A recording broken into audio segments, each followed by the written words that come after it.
Backyard Bullion here, and a warm welcome to you all joining me for another coin release news video slash a little bit of a critique of the Royal Mint. So they've come out with a new coin set to celebrate Britain's Diamond Jubilees, and it's a two sovereign set, an 1897 and a 2012 sovereign, to commemorate both Queen Victoria and Queen Elizabeth's 60-year Diamond Jubilees.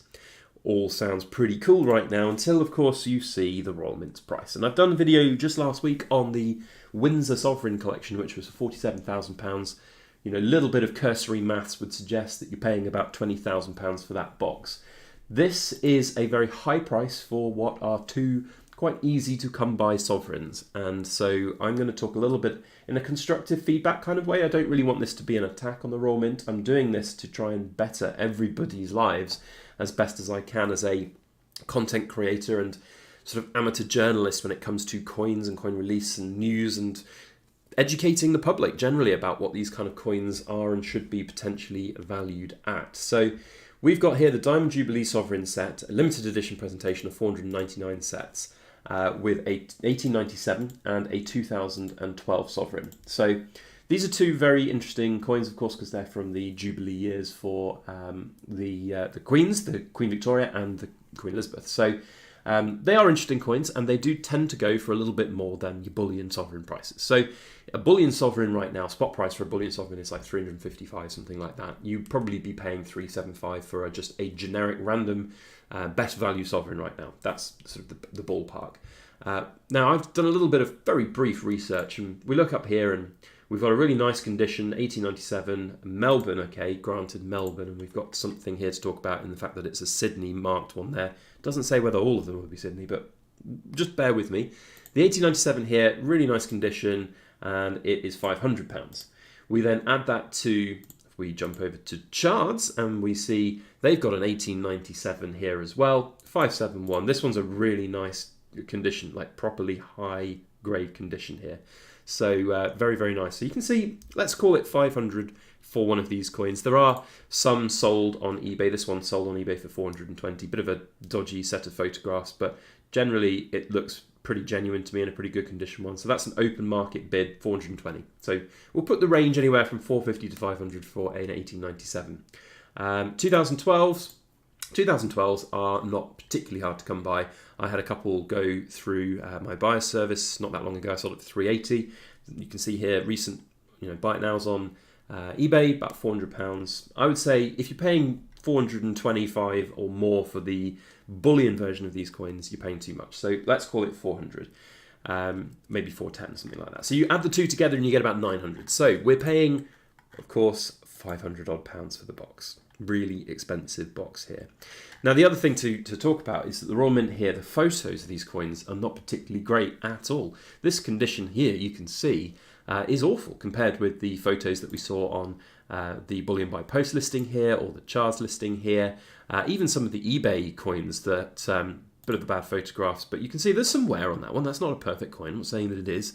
Any coin that's over 120 years old is going to have a little bit of wear and tear, but you can see my point that this is just not good at all. There's like a rim dent up here on this particular one, and granted, this isn't going to be the coin that you're going to get, but if this was the best of the bunch that they could get and take a nice close-up photograph of for their published listing, then and then down here you've got this one here with all these little marks on it, and it's not even a good looking condition coin there, really, quite frankly. So I don't know. I just don't know. And it's like this pattern with the Royal Mint to bring out these sort of sets where there's no real energy and effort that's gone into this set. They've just gone, well, Diamond Jubilees, let's get a bunch of 2012s, bunch of 1897s, put them in a box and charge nearly £1,500 for them.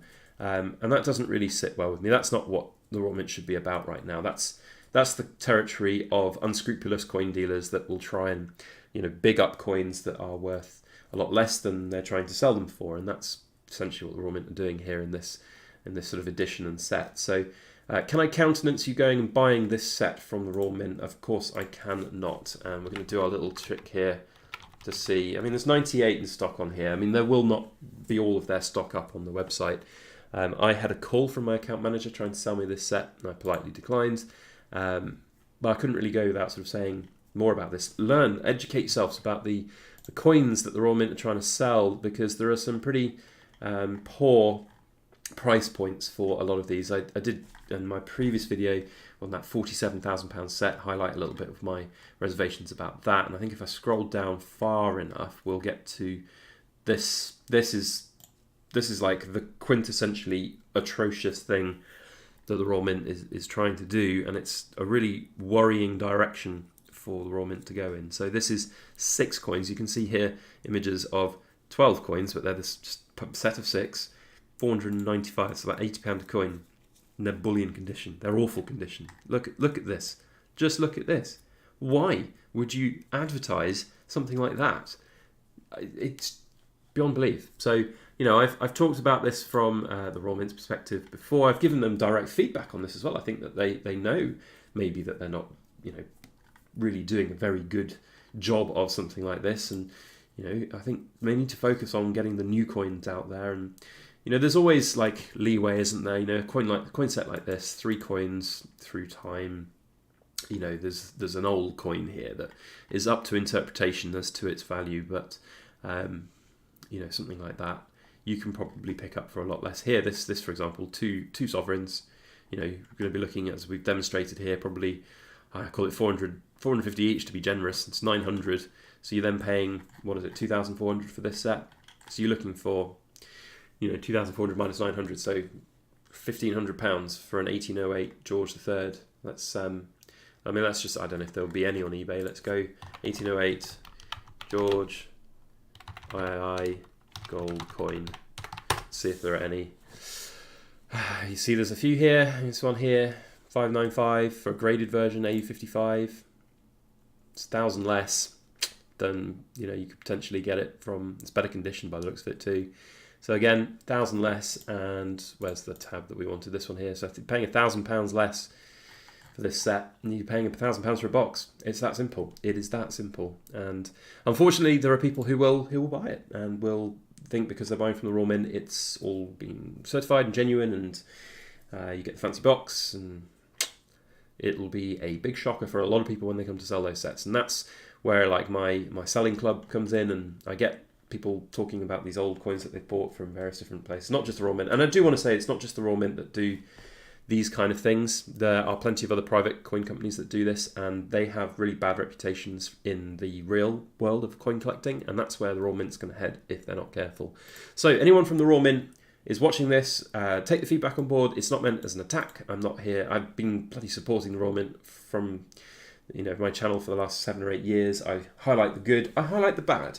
And I do think that this is a bad buy, a bad set, and if anyone's bought it already, I would encourage you to have a really hard think about whether it's something that you actually want in your stack. So anyway, that's my ramble for today. Thank you very much for watching. If you've enjoyed this video and our little commentary on this, and if you want to see more of these type of things, then let me know. I mean, I know the screen capture isn't as good as having the shiny coins out on the table talking about it, but sometimes there's like journalistic stuff that I really like to do and I want to do, and whilst it might not get the 10,000, 15,000, 100,000 video views as some other videos might, I do think it's worth doing and worth highlighting and worth feeding back to the Royal Mint, because by feedback we can only make things better.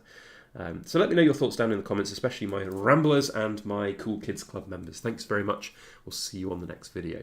As always, please make sure that you like, share, comment, and subscribe for more.